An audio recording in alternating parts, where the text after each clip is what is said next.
What's good, man? It's Reed, Ball Hawk Sports. Week 1 of the NBA. Some crazy things took place. Had a great week, so we about to just get into it. As a Laker fan, I would just, be kind of, I don't know, ignorant if I didn't acknowledge what Luka has done for the first 2 games. Within 2 games, I think he has 94 points as a Laker, the most points, for the first 2 games, or two to start the season off as a Laker. So shout out Luka. Luka been killing. I feel like right now for the Lakers. The thing for Luka is just allow Luka to do whatever he wants to do, put the ball in the bucket, just hoop, free form, or do whatever he got to do, and then allow everybody else to play around that. So allow Reeves to really initiate and allow Luka to really just hoop, bro. Like I kind of feel like we can enjoy it as a fan. We're getting some of that spark back, and also too. As a team, he's helping leading wins. And Dwayne Wade said it the other day on the broadcast. He said Luka's about 40 wins himself.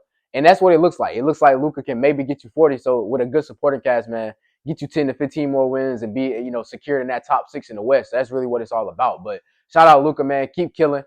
It was just reported today that you're out. So hopefully you're not out for too long. But when you get back, I know you'll just continue to do what you're doing. So shout out Luka.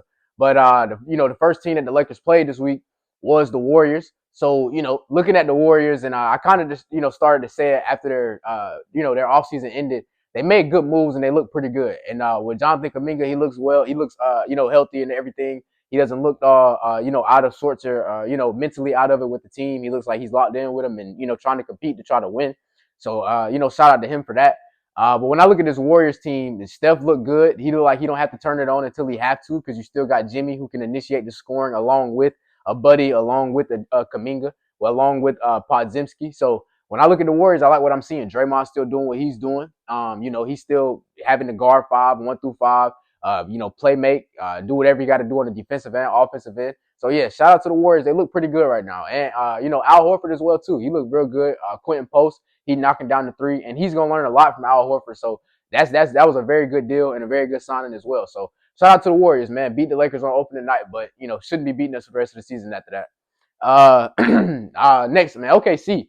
OKC and the Rockets, they faced off this week. And one of the first things you could see for OKC was Shea wasn't missing a beat. Early in that first half, he looked pretty slow. He didn't look like he was having his best. As soon as the second half came out, had about 30 points in the second half, finished with about 35, 36. So shout out Shea. He was killing. KD was a little hesitant, I think, to, kind of take the game over early. He just went out there to kind of, learn his teammates and kind of get a feel for it. But Sengun went out there with the mentality of going to kill and going to hoop.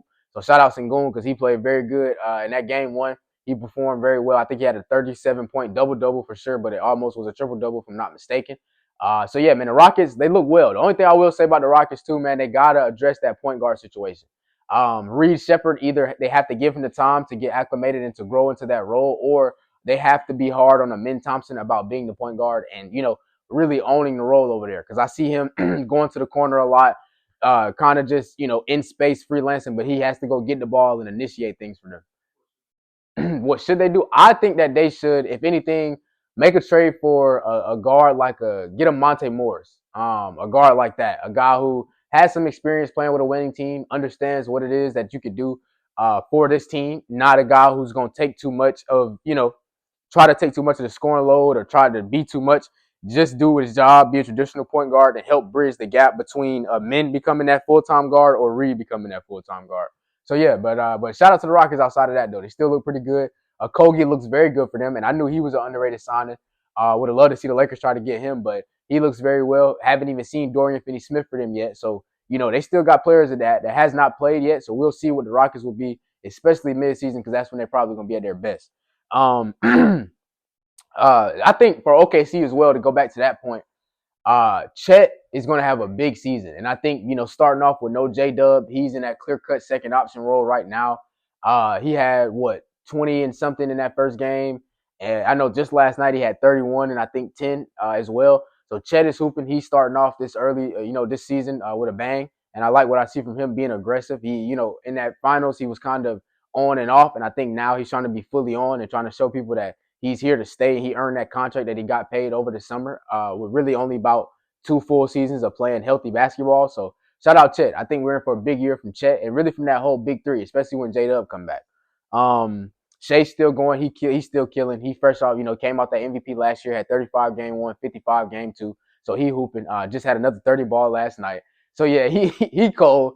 He ready. It was yeah, that team full of killers too. And then when you that whole team, yeah, they loaded. I've already spoken on that before. I don't even think we got to go back into it. If you know that team is super loaded. They got everything over there that you need: wings, bigs, guards, everything. They got the AJ Mitchell dude who's a backup. He's getting 20 and 5, 20 and 7. You got Caruso still. I don't even think who's played yet. You still got Cason Wallace who's injured. You still got J Dub who's sitting on the bench. You still got 2 lottery picks who are healthy, like with Nikola Topic and Thomas Sorber from this past draft. So yeah, man, OKC got it all. They loaded. Just can't wait to see what they're gonna be for the rest of the season because they just when you watch them, you're watching good basketball. So you will enjoy them. Just not being a casual with it and understanding basketball, you'll love watching them. Next too, man, Wemby. Wemby, I should have probably started off with him, but first game of the season, 45-10. No, my bad. 45-15 to start the season off. Crazy. Gave AD crazy work. Went out there and just, did whatever he wanted to do. Step back threes, catching lobs, pick and pop. Yeah, lively 7-2. It made him look 6'3", like just killing out there, bro. Wemby is insane, bro. He's ready to take over the league. I think just a couple healthy seasons, if he can get be healthy for the majority of this season, he'll be okay. And he's gonna put up the numbers, put up the stats. He's gonna be in that MVP conversation. So shout out Wemby, he's killing. And shout out to I like that young backcourt. I love the young backcourt of Dylan Harper and Castle. I understand everybody wants Fox. Hey, I like Fox too, but man, I think I'm a little bit more intrigued about their growth than I am about seeing Fox, playing in that uniform. That's just me. I don't know if anybody disagrees. That's just how I feel about it personally. Also, too, the Mavericks, man. Speaking on the Spurs, with the Spurs playing against them in Game 1, Cooper Flag didn't have the greatest outing. Stephon Castle was, in his chest like bronchitis the whole night. So, didn't have the best night.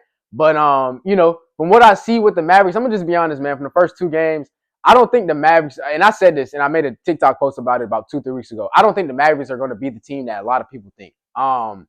They have to do too much by committee without, with AD, not being able to carry the load all the time because she's going to need some help. With Flag still having to go through his growth and development throughout the league. With certain guys like PJ Washington not being fully aggressive 24/7, they have a lot that they got to get right over there. They have a good team. They're not a bad team. I just think that, all of those guys being meshed together isn't the best thing. I think they can move off a couple pieces to bring a couple more alpha guys in so that they could, really be that team that they want to be or they say that they're going to be. But right now, I don't really think it's looking good for the Mavs. I know it's only 2 games, but I'm just being honest. To say that you moved off of Luka for this, I don't think it's not pretty, in my opinion. It's not the best thing. So we'll see what they do and how they can bounce back off of week 1. Yeah, Castle's nice. I don't, a lot of people and yes, bro, he's really good. And the thing is, he's understanding. Yes, he know how to play. He plays defense. 94 feet. He went to UConn, so he was on that team that went that was on that second part of that back to back. So he's playing defense. So yeah, bro. Shout out Castle. Castle, he looks very well. Rookie of the year, may I add, he was rookie of the year last year. Kind of forgotten because I guess people so ready for this class and ready for Flag, but he's nice and he's gonna be good for them. And I think he's the future point guard right along with Harper. Both of them are going to be very good. They both understand the assignment and they understand what it is giving the ball to Wemby. That's how you keep your job. That's how you look great over here. Give the ball to Wemby and also just score and utilize his game off of him, and you will be okay, bro. Like, they are going to be successful. And shout out to the Spurs organization. They made the right decisions again. Yeah, their team looks good. They're going to be good all year. They probably going to be in that top 6 of the West for sure, especially when Fox does get back, even though I feel like they may not need him. Also, speaking of rookies, man, 76ers. BJ Edgecombe, 34. 34 in his debut in TD Garden in Boston, where it can get a little hectic. Tyrese Maxey also had 41. Now, I don't even want to say also like it was just a secondary performance because that was the main performance. He had 41.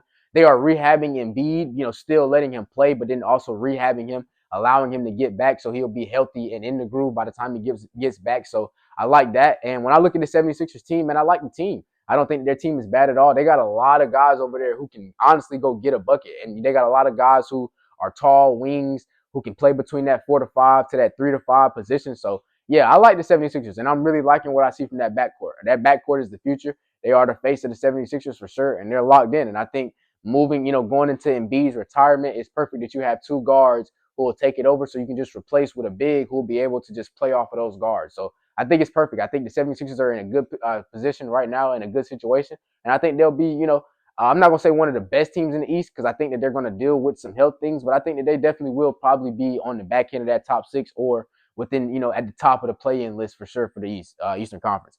But speaking of Edgecombe, let's talk about the rookies, man. The best rookie performances that we've seen thus far in week one. Edgecombe is one. Um, Trey Johnson, I know he poured in 16 points in his or 17 points in his game. I'm trying to think of who else looks well as a rookie this week one. Knuckle had a good game. Knuckle played good last night. He had 17 last night. Oh man, I can't think. Ace Bailey. No, I don't even think he played good. He played good last night or 2 nights ago. Ace Bailey has played good week one. So, these couple of, best rookie performances. And this headline by VJ Edgecombe, of course. Cooper Flagg had a pretty good game in that second game. Jeremiah Fears, yes. And Queen looks good for the Pelicans. This whole class looks very good right now. They just playing good basketball. So, yeah, shout out to the rookies from that 25 draft. They playing good ball. They all killing it, especially with Edgecombe leading the way right now with what he's doing. So, shout out them, man. They hooping. Best week one performances though. Let's really get into it. We got Wemby 45 and 15 off the rip. Luka 46, 9 and 12 game one. Anthony Edwards had 41 in game one as well. Ja Morant had 33 and I think like 6 and 7 or something like that this week. Uh, who else? Giannis 30 and 20 consistently. So he's performing. Aaron Gordon 52. Curry 40. Jimmy Butler 35. So Sengun 37, 12, and what he had as well. So yeah, they've been hooping. Shout out Book. He been slightly hooping. Book had, or not slightly, but he had 230 back to back. So yeah, so we get some good performances, man. Guys are starting off locked in. Yeah, guys is definitely starting off locked in. They not playing no games. So since we talking about let me get into. As a Laker fan, let me sidebar real quick. Let me get into it. I feel like for the Lakers, like I talked about earlier, they got to let Luka just do Luka right now and allow Reeves to really initiate the playmaking. Of course, Luka's going to play make because that's his game. He's naturally that, so he's not going to move away from that. But, the supporting cast has to step up in a way that, DeAndre Ayton has to be very good. I need a consistent 17 and 10 from Ayton. If we're not getting that, then he's selling himself short and he's selling the team short. Reeves has to be a consistent 22 and 5 and 6 at all times.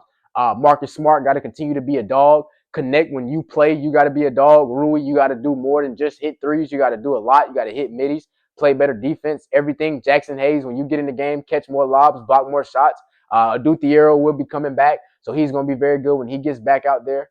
I'm trying to think, is there anybody that Vando, keep hounding, keep being a dog. Trying to think, is there anybody else that I'm forgetting out there? Nobody else there, but how do you think about Laravia, keep hooping. Who?